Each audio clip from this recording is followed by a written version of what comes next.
We lived in communities, whether that were villages, and we lived on the land, and we weren't able to travel very far because, you know, not many of us owned horses or, you know, carts, etc., etc. So we were locked into our geography. Then post-industrialisation, the nature of the family changed.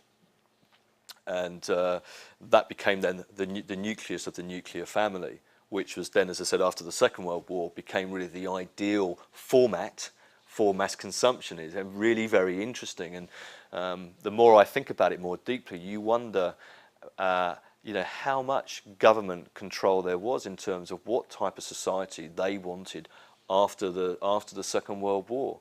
I mean, I think obviously it's slightly different from country to country, but nonetheless, you kind of see that now as a very structured format.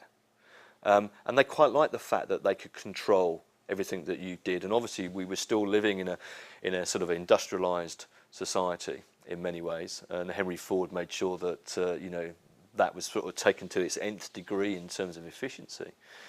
But then, as you move into the 60s, you get a whole kind of set of processes happening where people start to challenge the status quo of, you know, the state, society, church.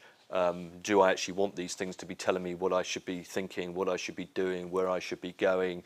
Obviously, the motor car and travel to a degree, but still limited in many respects, had enabled us to actually see the world in a different way. And so we became more individualized as the self. And obviously the hippie movement really, I think, still has a fantastic lasting legacy in terms of how transformational that was in changing notions of society in many ways.